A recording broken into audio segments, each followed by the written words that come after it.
Oui, frère. Non, en fait, c'est pour ajouter à ce que tu dis. C'est un témoignage qui est palpable. Moi, dans mes promenades, j'ai les chrétiens, les moments, l'église des derniers jours. En fait, eux, ils n'ont plus caché la chose. C'est-à-dire qu'ils te proposent du travail. Tu comprends? Ils te proposent du travail pour, je sais pas, mais c'est comme si, parce que c'est comme si tellement le Seigneur est puissant, quand tu viens d'être là, tu as du travail. Voilà, tu as du travail, ou encore tu vas en mission, et puis par rapport aux missions, quand tu réussis tes missions là, on te propose de peut-être t'ouvrir un magasin, de te faire ceci, de te faire cela, et puis on les réalise effectivement, ou bien on te trouve du travail, un travail bien conséquent même. Donc il y a un ami qui a voulu me mettre dedans. Bon, je ne lui ai pas dit ouvertement, moi je cherche Jésus. Voilà, moi j'ai dit, j'ai compris, je vais voir. En vérité, moi quand je vais prêcher aussi, il dit aux gens, nous tous on sait chercher l'argent. C'est ça. On travaille, nous tous on sait chercher, on sait travailler. Moi j'ai travaillé, je suis mieux payé que beaucoup de personnes. Mais c'est ce que je cherche là, c'est Jésus. Donc je n'ai pas dit aux frères, je n'ai pas parlé aux frères comme ça, mais j'ai vu que, au fait, les choses que d'autres camouflent là, c'est devenu tellement, c'est ouvert maintenant. C'est ouvert, on ne cache même plus. Et qu'on vous propose du travail, venez à Jésus, vous aurez du travail. Voilà. Et puis, dès que vous êtes dedans aussi, effectivement, le travail est là. Voilà. Donc j'ai un ami comme ça qui est rentré dans ce système sans véritablement avoir connu le Seigneur Jésus. Voilà. Et sa vie est misérable. Donc, Dieu ne corrompt pas les hommes. Amen. Si Dieu ne fait pas la corruption, mais fait plutôt la conviction. Convainc. Mais avec ces éléments qu'on a cités, ces 3 éléments que Jésus a dit, que le Saint-Esprit va venir faire. Mais ce n'est pas le fait de pouvoir corrompre. Jésus m'a dit quoi? Dans Jean chapitre 6. Dans Jean chapitre 6, quand il a fini de multiplier les pains, les gens ont couru pour venir vers lui. Il a dit quoi? Il sait que c'est parce qu'il a multiplié les pains. C'est pourquoi ils sont venus. Sinon, ils ne les cherchent pas. C'est parce que vous avez mangé et que vous êtes rassasié que vous êtes venu. Vous comprenez, non? Si il a dit ça, ça veut dire que ce n'est pas ce qu'il veut. Il ne veut pas que les gens viennent à lui parce qu'ils ont mangé, voilà, à cause de la nourriture, à cause de manger. Mais aujourd'hui, qu'est-ce que les gens vont faire? Ils vont mettre la nourriture devant pour pouvoir gagner les âmes. Amen. Alors qu'on donne, la nourriture qu'on donne là, c'est par l'amour du prochain qu'on donne. Là, mon argent que j'ai donné, c'est pas. Jésus a dit d'aimer son prochain. Et qu'on aime, c'est par la pratique. Amen. C'est dans l'œuvre. C'est dans l'action, on aime. C'est pas dans la bouche. Amen. Donc, nous devons lui faire cela. Amen. Amen. Mais ce n'est pas ça qu'on va. C'est-à-dire qu'on va mettre devant pour sauver son âme. Si, voilà, si je te donne ça, alors qu'on appelle ça même, tu viens à Jésus. Ce n'est pas ça. C'est l'évangile. Amen. Qui va l'emmener à Jésus. Et dans l'évangile, Dieu va faire du travail de la conviction pour l'emmener à Jésus. Donc, je veux qu'on ne fasse pas une nuance. C'est très bon de réellement, comment on appelle ça même, de commencer réellement à pratiquer les bonnes œuvres. C'est très bon. Amen. Mais réellement, ne faisons pas comme les gens qui font de cela et n'ont pas pour pouvoir mener des... Et c'est normal que ça ne les amène pas à Christ, ça les amène à leur église. Ça ne peut pas amener quelqu'un à Christ. Ça va forcément l'amener à son église. Ça va l'amener à sa dénomination, à son assemblée. Mais ça ne peut pas l'amener à Christ. Parce que pour amener quelqu'un à Christ, il faut que les 3 opérations qu'il y a là, il faut que là, ça soit opéré. C'est l'évangile qui doit être annoncé. Et l'évangile, par le Saint-Esprit, maintenant, il y aura une conviction quand la personne sera convaincue. Si la personne a eu un cœur contrit, comme on vient de dire, c'est humilié. Cette personne-là, maintenant, après avoir été attristé par Dieu, on dit que la tristesse selon Dieu, ça conduit à quoi? Voilà. Donc voilà ce qui réellement ça va produire. Ça va sur cette question-là? En tout cas, pour moi, c'est bon. Ok. Oui. Oui, il y a le frère d'abord qui a posé, qui a levé sa main. Bon, moi, c'est un témoignage par rapport à ce qu'il est en train de dire. Oui. Lorsque j'étais encore à Makori là-bas, il y avait un gars qui était venu, je lui ai annoncé l'évangile. Mais il est en train de se plaindre. Il dit pourquoi? Il dit aujourd'hui, nous, quand nous on annonce l'évangile, c'est pour amener les gens chez nous. Et en justifiant avec ça, il a dit qu'il y a un pasteur il y a un jeune qui est parti le voir, il veut du travail. Parce qu'il fait des affaires et tout ça. Mais il a dit à le jeune, là, si lui, il veut que lui donne du travail, il faut qu'il vienne d'abord dans son assemblée avant qu'il lui donne du travail. Oui, non. C'est un témoin, le gars il s'appelle Augustin, il est en train de me parler de ça. Et si lui, il lui fait des affaires, il y a des pasteurs qui font des affaires. Donc, il dit si lui veut du travail, il faut que lui, là, il vienne dans son assemblée d'abord. Donc, le jeune aussi, comme il veut du travail, il est parti dans son assemblée. Voilà, on le dit, les choses sont dures. Donc, il est parti dans son assemblée. Effectivement, il a eu un boulot, il est là-bas, sans toutefois être sauvé. Ouais. On dira qu'il a été convaincu, mais en réalité, il n'a pas été convaincu, il a été corrompu. Merci beaucoup, frère, parce que ce mot-là m'a éclairci. Il a été corrompu, pas convaincu du péché, mais il était corrompu. Et ce sont ces adeptes-là, ils sont là-bas, ils acclament, le pasteur prêche, mais toutefois, ils ne se dépendent pas de leur péché. Le pasteur aussi le corrompu. Vous voyez, donc c'était juste un ajout. Amen. Que Dieu te bénisse. Merci pour ton témoignage. Oui, frère. Ah, bon. Pour moi, en fait, c'était juste pour mieux éclairer en fait, ce que tu as donné comme explication à la question du frère Franck. Oui. Comme il a dit ici, la version Semer nous explique mieux tout ce que tu as dit. Voilà, elle nous explique bien. Au niveau de nous convaincre de péché. D'abord, nous parle des pauvres, par le Saint-Esprit. Tu vas prouver aux gens, par ta manière de vivre, quoi. Ça va prouver aux autres frères qu'ils vivent dans le péché. Donc, il faut qu'on lise un peu la version Semer, que nous sommes plus, en fait, mieux assimiler en fait l'enseignement que tu as dit. D'accord. Allez-y.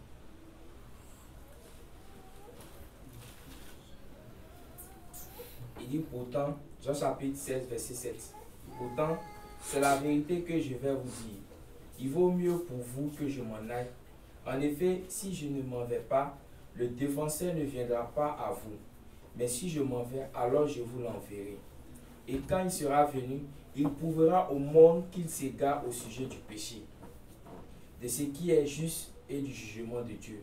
Au sujet du péché, parce qu'il ne croit pas en moi, comme tu as expliqué tout à l'heure. Verset 10. Au sujet de ce qui est juste, parce que je m'en vais auprès du Père et que vous ne me verrez plus. Et au sujet du jugement de Dieu, parce que le dominateur de ce monde est d'or et déjà jugé. Donc cette version est un peu plus simple pour expliquer tout ce que le frère nous a dit tout à l'heure. C'était juste pour apporter un peu ça. Amen. Oui, frère. Il a deux questions. Oui, frère, vas-y. Ok. Soyez bénis, hein, voilà. Vous avez vu que sa question, quand même, nous a aidé. Je remercie le Seigneur parce que j'ai vraiment été édifié. Voilà, et c'est rentré. Voilà, c'est rentré. Mais néanmoins, j'espère que j'ai été enregistré parce que j'ai pensé ma clé après pour aller à manger ça. Voilà. Maintenant, la deuxième question, c'est toujours en fait dans le même sens de compréhension.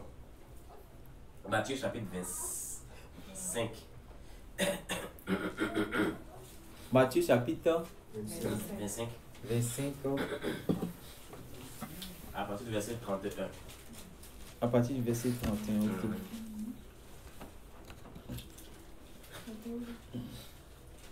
Est-ce qu'on a trouvé? Voilà. Si on a trouvé, un frère va lire. Ceux qui ont lu second, on va lire du second comme c'est ce que les autres ont d'abord. Il enverra ses anges avec la trompette retentissante. Il enverra ses anges. Matthieu 25, verset 31. Lorsque le Fils de l'homme viendra dans sa gloire, Ok. Lorsque le Fils de l'homme viendra dans sa gloire, avec tous les anges, écoutons bien, il s'assiera sur le trône de sa gloire. il s'assiera sur le trône de sa gloire. Verset 32. Non, continue, oui. Toutes les nations seront assemblées devant lui. Toutes les nations seront assemblées devant lui. Il séparera les uns d'avec les autres. Il séparera les uns d'avec les autres, comme le berger sépare les brebis d'avec les boucs. comme le berger sépare les brebis d'avec les boucs. Et il mettra les brebis à sa droite Et il mettra les brebis à sa droite et les boucs à sa gauche. et les boucs à sa gauche. Alors le roi dira à ceux qui seront à sa droite, Alors le roi dira à ceux qui sont à sa droite, venez, venez, vous qui êtes bénis de mon Père, vous qui êtes bénis de mon Père, prenez possession du royaume prenez possession du royaume qui vous a été préparé dès la fondation du monde. qui vous a été préparé dès la fondation du monde, Car j'ai eu faim car j'ai eu faim et vous m'avez donné à et manger. vous m'avez donné à manger. J'ai eu soif J'ai eu et soif vous m'avez donné à boire. et vous m'avez donné à boire. J'étais étranger J'étais et étranger vous m'avez recueilli. et vous m'avez recueilli. J'étais nu J'étais nu et vous m'avez vêtu. et vous m'avez vêtu. J'étais malade J'étais malade et vous m'avez visité. et vous m'avez visité. J'étais en prison J'étais en prison et vous êtes venu vers moi. et vous êtes venu vers moi. Les justes lui répondront, Les justes lui répondront. Seigneur, Écoutez, qui va répondre? Les justes lui répondront. Seigneur, Seigneur, quand avons-nous vu avoir faim quand avons-nous vu avoir faim? et t'avons-nous donné à manger Oui. ou avoir soif Ou avoir soif? et t'avons-nous donné à boire? Et t'avons-nous donné à boire? Quand avons-nous vu étranger Oui. et t'avons-nous recueilli Oui. ou nu et t'avons-nous vêtu? Quand avons-nous vu malade ou en prison et sommes-nous allés voir et sommes-nous allés vers toi? Et le roi leur répondra, je vous le dis en vérité, toutes les fois que vous avez fait ces choses à l'un de ces plus petits de mes frères, c'est à moi que vous les avez faites. Mhm. Ensuite, il dira à ceux qui seront à sa gauche, Il dira ensuite à ceux qui seront à sa gauche, retirez-vous de moi, retirez-vous de moi, maudits, maudits, allez dans le feu éternel, allez dans le feu. Il y a éternel. des gens qui disent que le feu n'est pas éternel. Allez dans le feu. Éternel, qui a En tout été cas, faut préparé. pas. Si tu espères que il y a des gens qui, c'est-à-dire comment ils aiment réfléchir dans le feu, c'est-à-dire que c'est pas dans ce seul passage où Jésus a parlé du feu éternel. Il y a plusieurs passages où Jésus a parlé du feu éternel. Ah. Oui, continue. Allez dans le feu C'est pas notre éternel, sujet. Hein? qui a été préparé pour le diable et pour ses Qui anges. a été préparé pour le diable Et pour ses anges. et pour ses anges. Car j'ai eu faim Car j'ai eu faim et vous ne m'avez pas donné à manger. et vous ne m'avez pas donné à manger. J'ai eu soif J'ai eu et soif vous ne m'avez pas donné à boire. et vous ne m'avez pas donné à boire. J'étais étranger, J'étais étranger. vous ne m'avez pas recueilli. Oui, J'étais nu j'étais nu et vous n'avez pas vêtu. et vous ne m'avez pas vêtu. J'étais malade J'étais et malade en prison et en prison et vous ne m'avez pas visité. et vous ne m'avez pas visité. Ils répondront aussi. Ils répondront oui aussi. Seigneur, Seigneur, quand avons-nous vu ayant faim c'est quand tu as vu avoir faim ou ayant soif ou avoir soif ou étranger ou étranger ou nu ou nu ou malade ou malade ou en prison ou en prison et ne t'avons-nous pas assisté? et puis on ne t'a pas assisté, Et il leur répondra, il leur répondra, je vous le dis en vérité, je vous le dis en toutes vérité, les fois que vous n'avez pas fait ces choses toutes les fois que vous n'avez pas fait ces à l'un choses de ces plus petits, à l'un de ces plus de petits, ces plus petits, c'est à moi que vous ne les avez pas faites. c'est à moi que vous n'avez pas fait. Oui, Ceux-ci iront au châtiment éternel. et ceux-ci seront où? Au châtiment éternel. Donc un châtiment Éternel. temporel, Non. Éternel. châtiment éternel, oui, Mais les justes mais les justes à la vie éternelle. à la vie éternelle. Point final. Amen. Oui, frère, la question. Bon. D'abord, il s'agit de quoi? Ce qu'on vient de dire là, il s'agit de quoi? Amen. Parce que selon ce qu'on a l'enseignement qu'on a reçu ici précédemment, Oui, écoutez C'est bien que- le frère. Oui. à l'avènement du Seigneur, les saints qui auront marché, en tout cas tous ceux qui auront marché fidèlement avec le Seigneur, qui se seront attachés au Seigneur, seront changés et seront enlevés. Là, ici encore là, on nous parle de brebis avec bouc. est-ce que c'est ceux qui ont été enlevés là, qui vont venir s'asseoir encore devant là pour être jugés? Pour être, Pour être- faut bien poser la question. Si vous ne suivez pas là, Est-ce que suivez tout. Et vous c'est en suivez. ceux qui ont été enlevés avec le Seigneur dans les airs, qui ont porté le corps glorifié là, qui vont venir s'asseoir, comment on appelle ça, avec les boucs.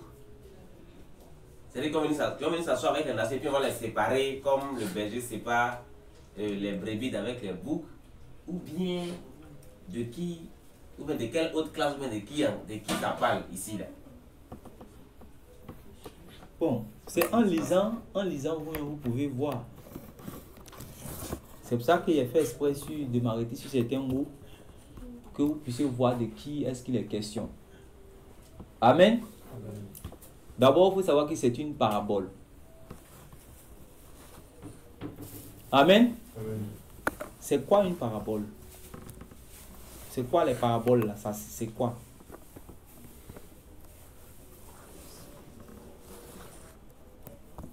Hein, les frères? Oui. Moi, je trouve qu'une parabole, c'est une manière de dire quelque chose indirectement. Ok. Afin qu'on étudie pour mieux comprendre. Amen. Oui, merci. C'est une bonne réponse. Oui. Un message codé. Un message codé. Ouais, ça peut passer, c'est bon. Selon moi, une parabole, c'est une parole sous forme sentencieuse. Ça c'est fort pour moi, mais c'est pas.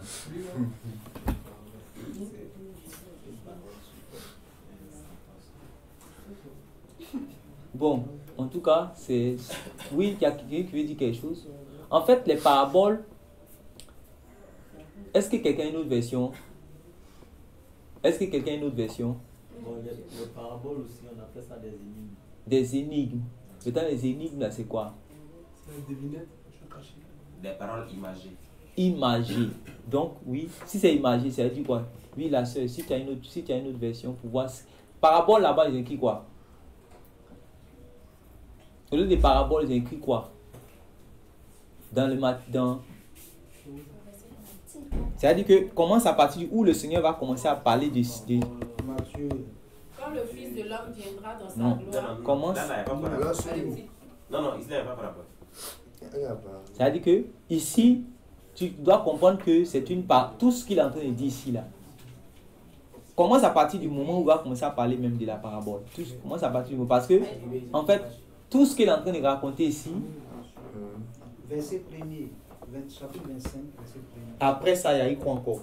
Après le chapitre 14, il va continuer à parler de quoi?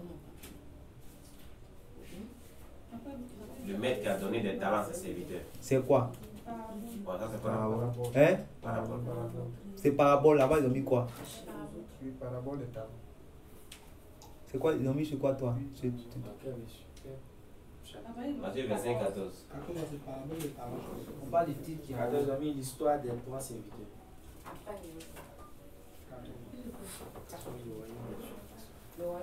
Bon, les paraboles, en fait, ce sont, comme vous l'avez dit, les énigmes, c'est une manière de parler de quelque chose d'indique. Donc, les paraboles, ce sont des comparaisons.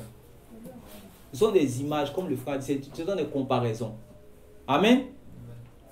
Donc, ici, c'est une comparaison, mais c'est une image de quoi? Dans le chapitre que nous venons de lire. C'est Une image du jugement. une image du jugement. Maintenant, dans ce qu'on a lu là, ce qui a été dit, par exemple, on a vu que, est-ce qu'on a parlé de foi au Seigneur Jésus? Il n'y a pas ça. Est-ce qu'on a parlé d'écrire le nom dans le livre de la vie? Pourtant, dans d'autres, est-ce qu'on a parlé aussi des pensées du cœur et des actions? Non. Mais est-ce que tout ce que je viens de dire là ne sont pas des critères de jugement? Oui. Du jugement final? Frère, est-ce que vous me suivez maintenant? Mais pourquoi ces éléments n'ont pas été faits mention là-bas? Parce que dans ce passage, Jésus-Christ voulait nous montrer un aspect Un aspect du voilà. Donc frère, ici, le Seigneur Jésus-Christ veut nous montrer un aspect du jugement qui peut réellement nous échapper. Hein. Qui peut nous échapper. Mais le Seigneur Jésus montre réellement c'est un aspect du jugement dans ce passage-là. C'est comme ça réellement qu'il faut comprendre d'abord ce passage. Et pourquoi c'est un aspect de jugement? Parce qu'à la fin, tu vas voir que quand Jésus en étant, pendant qu'il est en train d'expliquer, tu vas voir qu'il va parler de ceux qui sont les justes et puis de ceux qui sont réellement les méchants, les mauvais, les maudits, comme il a dit ici. Qu'est-ce qui a fait qu'ils sont méchants? Qu'est-ce qui a fait que les autres sont justes? Je vous ai dit que la justice de Dieu n'est pas abstraite. Dieu ne regarde pas quelqu'un comme ça et puis dit que lui, il est juste et puis lui, là, il est méchant. Ou bien lui, là, je le fais juste, lui, là, je le fais méchant. Non. On dit, Jean a dit que reconnaissez que celui que quiconque pratique est voilà. Vous voyez, non? Reconnaissez que quiconque pratique la justice est né de Dieu. Donc, quand Jésus dit que quelqu'un est juste, quand la parole de Dieu dit que, par exemple, la maman d'Élisabeth, voilà, la maman de Jean-Baptiste, et puis son mari, on dit qu'ils étaient justes. Mais ils ont démontré leur justice là.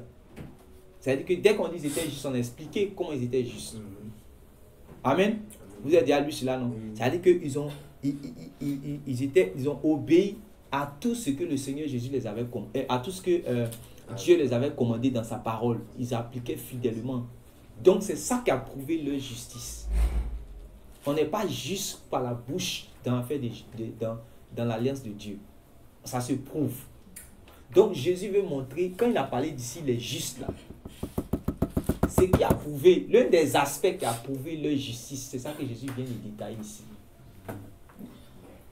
Et que nous, en tant qu'Église de Dieu, nous qui professons être des saints, nous qui disons que réellement nous sommes des saints, des justes, ces choses-là ne doivent pas nous échapper parce que ça fait partie de la justice. Nous qui prétendons être réellement des brebis, voici des choses qui font de nous des brebis. Amen. Et c'est ce qu'on a lu ici. Et à partir de ce moment, nous en tant qu'Église, en tant que justes, en tant que brebis, on va prendre conscience que on n'est pas juste brebis, seulement en ayant dans son cœur une pensée sainte, juste, pieuse, vertueuse, tout ça. C'est bon, c'est pas mauvais. On n'est pas saint seulement, ou bien on n'est pas brebis ou juste seulement en confessant, en avoir confessé que le Seigneur Jésus est fils de Dieu. On n'est pas seulement saint, c'est bon. Amen. Mais voici, Jésus nous montre un autre aspect que nous ne devons pas négliger, qui va compter au jugement. Est-ce que vous comprenez maintenant? Et c'est cet autre aspect que le Seigneur Jésus donne maintenant. Comme je vous ai dit que c'était une comparaison, c'était une parabole pour nous montrer un autre aspect. Nous maintenant en tant qu'Église, le Seigneur Jésus montre que quand ça va arriver au jugement, il va séparer, on dit il va séparer les boucs avec les brebis. Mais comment est-ce que les autres sont des boucs? Comment est-ce que les autres sont des brebis? Là, ça, il est en train d'expliquer par la suite. Amen. Voilà. Quelque chose qui est le comportement des boucs et quelque chose qui est le comportement des brebis. C'est ça qu'il est en train d'expliquer. Il dit que, lui, il était pauvre, il était nu, il était malade et il était en prison. Amen. Pendant qu'il était pauvre, malade, nu et en prison, et il avait faim, et il avait soif, il y avait des gens qui sont venus vers lui. Amen. Et qui ont donné, qui lui ont donné à boire, qui lui ont donné à manger, qui l'ont vêtu, qui l'ont visité, qui l'ont assisté. Comprenez bien, ne perdez pas ces filles-là. Tout cela, pendant qu'ils étaient en train de faire cela, amen, vous me suivez, non? Amen. Pendant qu'ils étaient en train de faire cela, Jésus dit que c'est à lui qu'eux étaient en train de faire cela. Et on a vu que cela leur a été imputé à justice. Ah, c'est la parole de Dieu. Vous allez comprendre quand Jacques dit que, on dit que oui, nous sommes sauvés par la foi. Amen. Et puis, dans sa démonstration, il arrive, il montre aux chrétiens que vous voyez maintenant que ce n'est pas seulement par la foi, ce n'est pas par la foi seulement que nous sommes justifiés, mais aussi par les... Est-ce que vous avez déjà lu ce passage? Est-ce que vous avez déjà lu ce passage? Voilà. Il dit, vous voyez maintenant que ce n'est pas seulement par la foi qu'on est justifié, mais aussi par les... C'est-à-dire ça là. Ça doit être ancré dans notre cœur, dans notre âme. On doit être un avec ça. On doit être d'accord avec ça pour pouvoir appliquer. Amen. Il faut qu'on prie jusqu'à ce que cela soit vrai dans notre vie. Et puis on se met à appliquer cela. Parce que si on n'a pas... Ça nous attend devant. Jésus a mis ça devant. Regardez ce que Jacques va dire. Le même Jacques, quand il avait parlé de l'affaire de Ève. Et puis c'est lui-même qui insistait sur ça même beaucoup. Il a dit, la véritable religion selon Dieu consiste à mépriser les orphelins, les prisonniers. Voilà. Il dit, c'est vrai, ça consiste à s'abstenir des souilles qui sont dans le monde, mais à s'occuper aussi, et aussi à s'occuper des veuves. Et puis quand il parle ici des veuves et des orphelins, ne pensez pas seulement c'est-à-dire que la veuve qui a perdu son mari, et puis l'orphelin qui n'a plus de papa, mais c'est-à-dire que tous ceux qui sont dans la même condition, c'est-à-dire que dans une condition où ils sont dans le besoin, où ils ont besoin de la compassion et de la miséricorde des hommes, Jésus est dans leur position. C'est-à-dire que si on se dit que le fait que je confesse le Seigneur Jésus seulement, le fait que je vis dans la sanctification, le fait que je prêche la parole seulement, et puis il me dit que ça, et si garanti réellement par le Seigneur, Jésus te dit que réellement, il faut regarder le barème du jugement aussi. Est-ce que vous me suivez même? Ce n'est pas une parole d'amusement. Il dit que voilà un barème de jugement qui est là. Tu es saint, c'est bon. Amen. Tu es juste, tu as les pensées pures, c'est bon. Tu prêches la parole, c'est bon. Tu chantes, c'est bien. Amen. Tu as confessé le Seigneur Jésus, c'est bon. Maintenant, voilà un aspect où Jésus a montré le jugement. Donc, comme pour ne pas que toi au moins, toi et puis moi, on est avertis. On a vu, avant que le jugement arrive là, on a vu ce qui se passe, ce qui va se passer. Jésus est merveilleux. Amen. Amen. On a vu un critère de jugement. Donc, Jésus nous donne cet enseignement pour que nous, on s'applique. On se place dans la position de justice. Parce que pourquoi il a dit que les autres sont justes? Et pourquoi il a dit que les autres sont des brebis? Et pourquoi il a dit que les autres sont des boucs? Et puis il a expliqué ce qui a fait que les autres là sont des brebis là. Voilà ça. Il était pauvre, il avait faim, il avait soif, il était en prison, il était malade. Et eux, ils ont assisté dans cette condition. Ça les a rendus justes. La justice de Dieu est toujours pratique. Ce n'est pas une justice dans la bouche. C'est une justice qui s'applique. Une justice en démonstration. Amen. Amen. Amen. Amen. C'est de la même manière aussi que l'iniquité. L'iniquité là, c'est le fait de dire l'iniquité se voit à l'œil nu. Pourquoi nous ne voulons pas que la justice aussi se voit? Amen. C'est quand on voit les hommes faire le péché, l'iniquité, qu'on sait que Satan est dans le monde. Et nous voulons que réellement les gens vont croire que Dieu est dans le monde sans que la justice soit prouvée. Non, oublions cela. Détrompons-nous. Amen. Donc, ce que je répète encore, voilà pourquoi en fait Dieu les a appelés justes. Ou bien si je veux encore bien même pour que ça rentre dans notre... Voilà ce qui les a rendus justes. Voilà ce qui les a rendus. Parce que si je dis cela, vous allez dire que est-ce que ça c'est normal? Est-ce que cette expression-là même est normale? Comment on peut dire que ça l'a rendu juste? Et ça l'a rendu brebis. Ça l'a rendu... Il faut que j'explique comme ça pour que vous puissiez comprendre. C'est ça qui les a rendus brebis. Les autres, c'est ça qui les a rendus boucs. Amen. On fait ça pour montrer que le Seigneur ne peut pas appeler quelqu'un bouc parce que les gens ont envie de l'appeler bouc. Voilà, c'est pourquoi à chaque fois que vous allez voir bouc, malin, le méchant, non, il ne peut pas appeler cela, ou bien le fils de la perdition. Il ne peut pas appeler cela parce qu'il a envie de l'appeler. Non, non, il y a quelque chose qui prouve, il y a quelque chose qui marque cela. Il y a quelque chose qu'il est en train de faire. Il est en train de pratiquer quelque chose. C'est pour cela que Dieu le voit en tant qu'un impie, un païen, ainsi de suite. C'est comme ça. Celui que Dieu appelle juste là, ça veut dire qu'il est en train de marcher dans la justice. Voilà pourquoi Dieu l'appelle juste. Donc, ce qu'il a mis à droite, comme les brebis, c'est-à-dire que c'est des actions qu'ils ont posées qu'il a dit là. Et maintenant, ce qu'il a appelé bouc, des actions. Maintenant, toi, tu peux te dire que, tu as confessé le nom du Seigneur. J'ai confessé le nom du Seigneur. C'est bon ou bien c'est pas bon? Bon. Amen. J'ai gardé la parole, je marche dans la sanctification. Je m'éloigne de quoi on appelle ça même. De la corruption qui est dans ce monde. Je marche, je me garde saint, je garde mon cœur saint, mes mains saintes, tout et tout. C'est bon, mais ce n'est pas bon. Maintenant, le Seigneur Jésus montre un autre aspect qui est un critère du jugement qui est devant aussi. Amen. Voilà. Et il montre maintenant que c'est-à-dire que la miséricorde que nous allons avoir envers ceux qui sont réellement dans le besoin. Et si nous manquons de miséricorde, puisqu'il a dit que la religion, selon Dieu, c'est fort cette parole. La religion selon Dieu, c'est qu'on puisse, non, c'est qui s'abstenir des souilles de ce monde, mais il faut qu'on puisse s'occuper.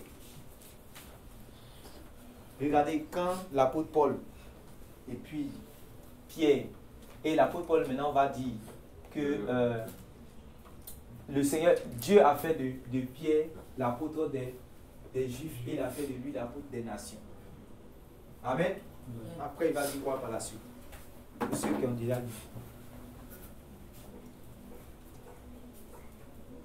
C'est un livre de Galates chapitre 2, il a dit qu'il a été recommandé de s'occuper des pauvres. Qui lui a recommandé ça? Les apôtres qui étaient à Jérusalem. Les apôtres à qui les a recommandé ça? C'est le Seigneur. Vous voyez?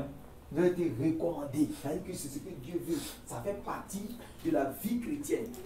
Mais si nous, notre vie chrétienne, ça ne fait pas partie de cela, c'est pas bon. Amen. Donc nous devons avoir souci, nous devons nous soucier, au lieu de se soucier des loyers, se soucier des divers voyages, se soucier de mon travail. Je dois me soucier de ce que il y a un prisonnier qui a besoin de moi, il y a un malade qui a besoin de moi, il y a une veuve, un orphelin, il y a quelqu'un qui a faim, un Lazare peut-être qui est à ma porte. Amen. Mais il ne doit pas me dire que je suis saint. Je suis saint, je suis dans la sanctification et je suis chrétien. Donc, je vais partir saint. Non, hein. C'est déjà bon, ça te garantit. Mais voilà un autre critère qui est là. Que si tu ne t'appliques pas, comme les apôtres aussi se sont appliqués, ils savaient que voilà ce que Dieu les a commandé de faire. Parce qu'en fait, Dieu ne va pas quitter au ciel là-bas, puis il va venir donner chaque matin, il va venir donner manger à celui qui a faim, puis il va réellement lui encore, il va soulever encore bassine de pain, il va venir donner une bassine d'eau, bien bassine de pain à celui qui a faim, il va donner, il va venir prendre quelque chose, non, il a besoin il utilise. Donc on dit comme nous sommes co-ouvriers avec Dieu. C'est dans ce passage, c'est dans ce contexte-là en fait ça. Comme nous sommes co-ouvriers avec Dieu, ouvriers, œuvre. Amen. Donc l'église aussi dans les actions. On avait parlé des actions tout à l'heure. On a dit que les gens prennent les actions réellement, le fait de donner les choses aux gens dans le but de les gagner et dans le but de les attirer, alors que réellement il faut prêcher l'évangile pour pouvoir les attirer, puis manifester ça comme compassion de Dieu, comme miséricorde, comme amour du prochain. Et cet amour du prochain là, puisqu'en réalité c'est le commandement, le plus grand commandement que nous avons reçu, c'est l'amour, aimer son prochain. Amen. Amen. Et si quelqu'un n'aime pas, l'apôtre Jean dit quoi? Si quelqu'un n'aime pas, si quelqu'un n'a pas l'amour de son prochain, est-ce qu'il réellement il aime Dieu? Est-ce qu'il a Dieu? Il n'a pas Dieu. La régner la foi n'a pas Dieu. Amen. Donc, cela veut dire qu'en tant qu'église, en tant que disciple, quand nous allons passer réellement à l'action, parce qu'on devait poser les fondements par rapport à la foi. Renoncement aux œuvres mortes, la foi en Dieu, tout et tout, quand réellement ces doctrines sont posées dans notre cœur bien, comme ça, on peut maintenant aller à l'action pour dire que je vais aller visiter les malades, je vais aller faire ceci. Parce qu'il y a des gens qui vont laisser, c'est-à-dire que le fait de croire au Seigneur Jésus, puisque regardez, puisque c'est un critère de jugement, je vais vous poser maintenant la question. Est-ce que ceux qui vont aller visiter les malades, puisqu'il y a des gens qui visitent les malades, il y a des gens qui donnent, qui font des actions, des dons aux orphelins, aux veuves, tout et tout. Mais c'est ça qui va les garantir le ciel pour entrer dans le royaume de Dieu. Non. Amen. Amen. Donc, frère, il faut comprendre maintenant de qui est en train de parler maintenant. Jésus veut nous donner un enseignement à nous. Parce qu'on comprend qu'en réalité, nous savons que dans la doctrine, il ne suffit pas seulement de partir, même visiter le prisonnier, visiter la veuve et l'orphelin. Amen. Donner à manger à celui qui a faim et donner de l'eau à celui qui a soif pour être sauvé. Amen. Toute l'écriture n'a pas encore montré que ça c'est une action réellement, c'est ce qu'on doit faire pour être sauvé. On a demandé de croire au Seigneur Jésus pour être sauvé. Amen. Amen. Et de vivre conformément à son enseignement dans la sainteté, de se garder des choses du monde. Mais Dieu a commandé, amen, que nous puissions aussi assister, puisque ça fait partie de l'amour. Hein? Amen. Ça fait partie de l'amour de Dieu. Ça fait partie de l'amour de Dieu que nous avons, l'amour de notre prochain, c'est ça. Donc aussi, en plus de notre foi et du fait que nous marchons dans la sanctification, nous devons poser ces actions-là. Amen. Nous devons poser ces actions-là pour que, au jour du jugement, cela nous soit imputé à justice. Frère, voilà. Mais dans le contraire, voilà, c'est la même chose. Le contraire, c'est-à-dire que ceux-là qui ne vont pas poser, ne vont pas réellement faire ces actions-là, ils seront considérés réellement comme des loups parce qu'ils ont été méchants. Comme le Seigneur Jésus l'a dit. C'est pour ça qu'il a appelé les autres après justes. Après les autres, les appelés maudits. Oui. Oui, frère. Donc, si je comprends bien, ce qu'on a qualifié ici de bien, c'est en fonction de leurs œuvres. Le fait qu'ils se sont souciés des prisonniers, ils se sont souciés de ceux qui avaient fait, ils se sont souciés de ceux qui n'étaient pas habillés, ils se sont souciés des veuves par ce caractère, ces œuvres-là, ces fruits qu'ils ont manifestés, la compassion qu'ils ont eue pour ces personnes-là.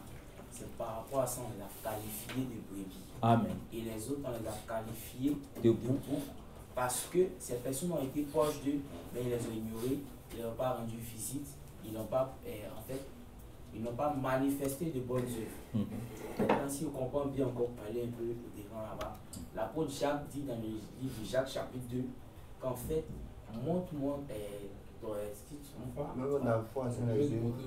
voilà. Donc cet échange-là, pour faire comprendre que et il y a l'état des chrétiens, c'est-à-dire j'ai la foi, j'ai rencontré le Seigneur Jésus dans ma vie, mais il y a l'étape encore de démonstration de la foi par les œuvres. Et cette démonstration de la foi par les œuvres-là va en fait aller à l'endroit de certaines personnes qui sont proches de nous. Il ne suffit pas de dire que je suis chrétien en me limitant à ma propre vie. Non. À l'exemple de notre modèle parfait, le Seigneur Jésus-Christ, c'est vrai, il était Dieu manifesté en chair, mais il a prouvé par les miracles.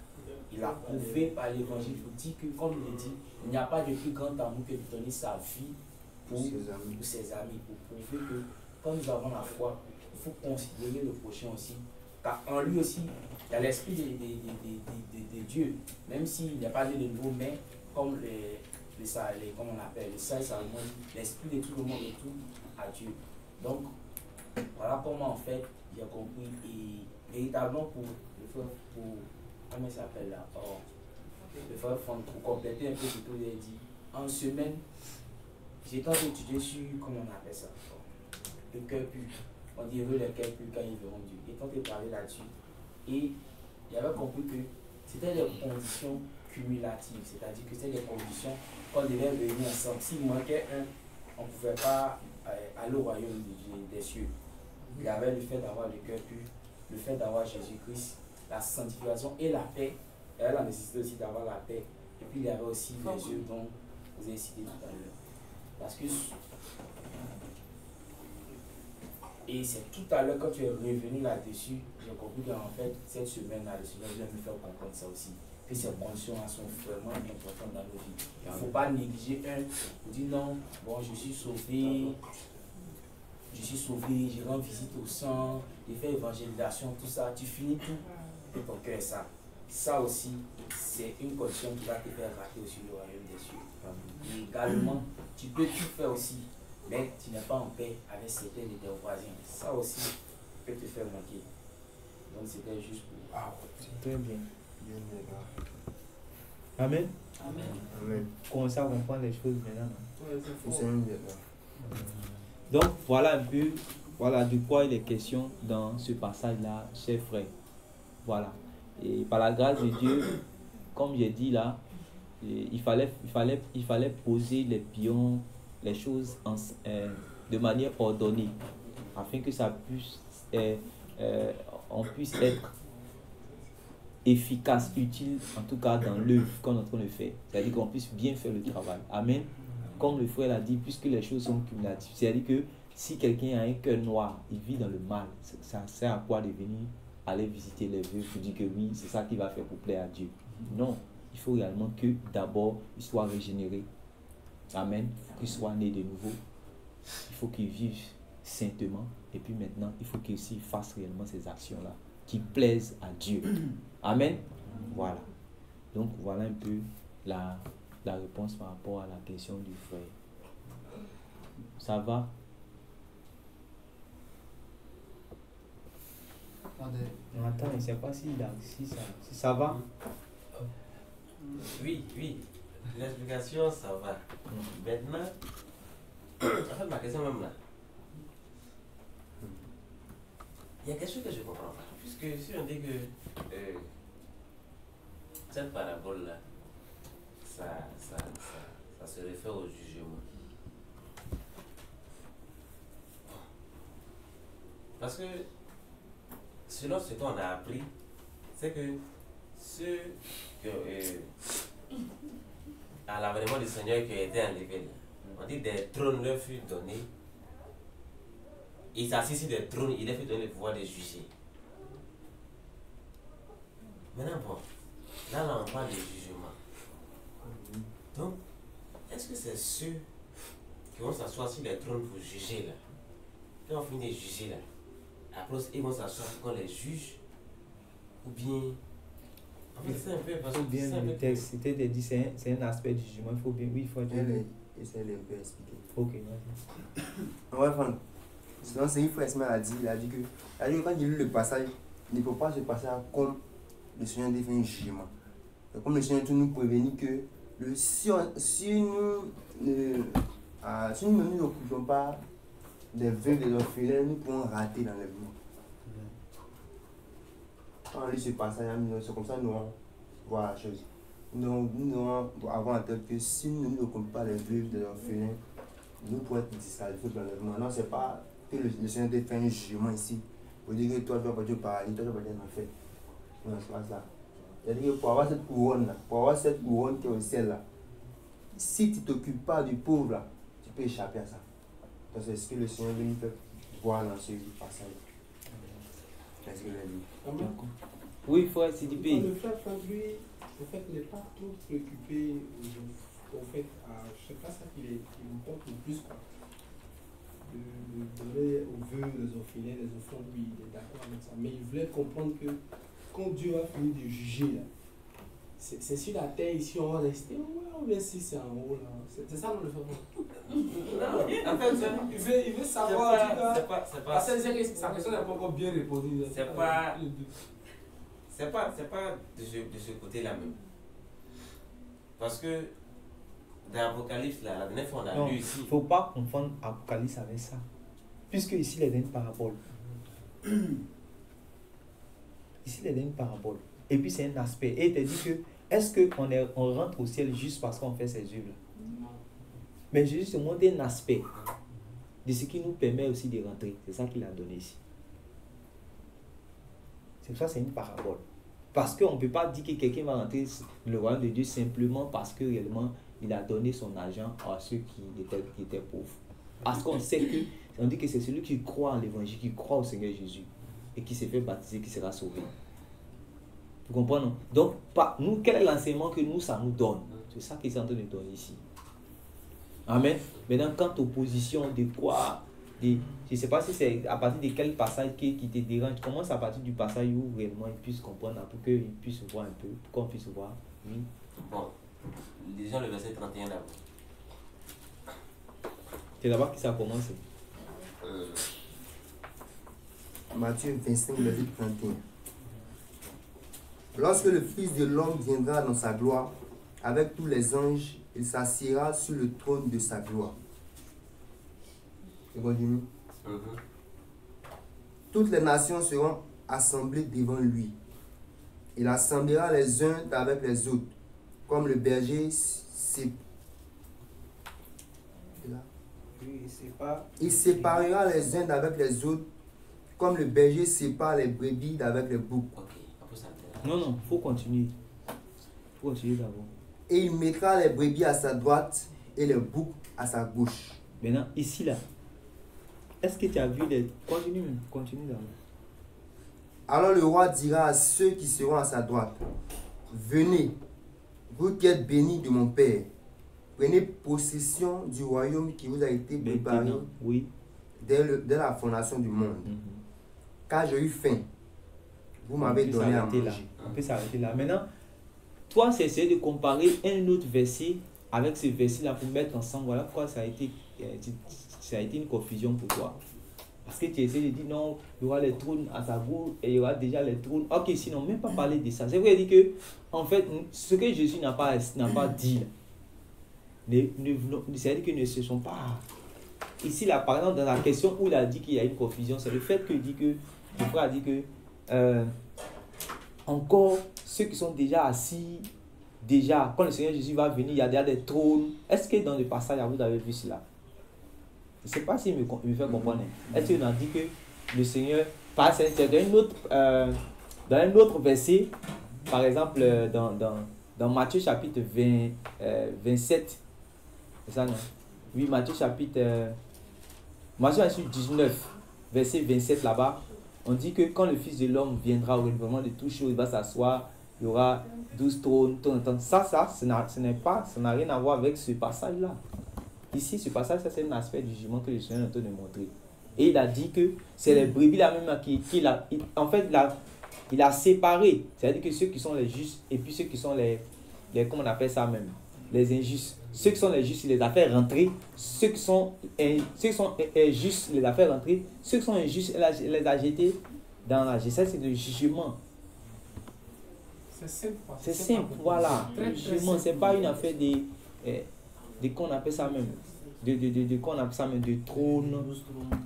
Voilà. Donc, si vous avez réellement des questions, vous pouvez continuer à les poser. Mais comme je vous ai dit, comprenez les choses du Seigneur.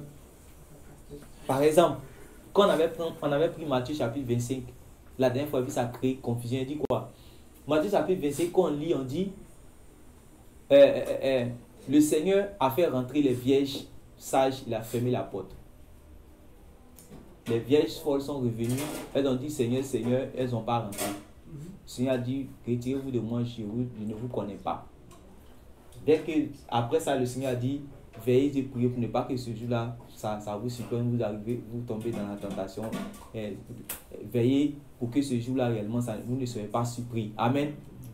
Amen. Amen. Jésus a mis point. Jésus ne vous a pas dit que il y aura deuxième mi-temps de la vieille sage. C'est-à-dire que quand ils vont se dire, après ils vont recevoir le Saint-Esprit, Jésus ne vous a pas dit ça dans sa parabole. C'est nous, on a fait des spéculations pour venir dire ça là-bas.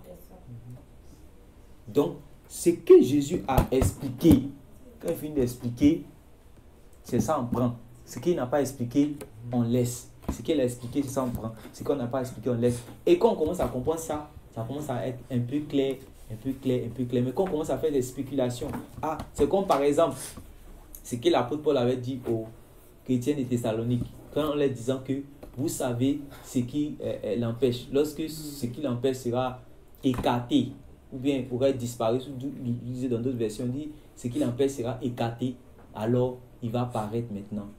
Vous voyez, non? Et automatiquement, on a dit que c'est l'église. Pourtant, on n'a pas dit dans ce passage, quand on lit avec simplicité, on n'a pas dit que c'est l'église qui empêche.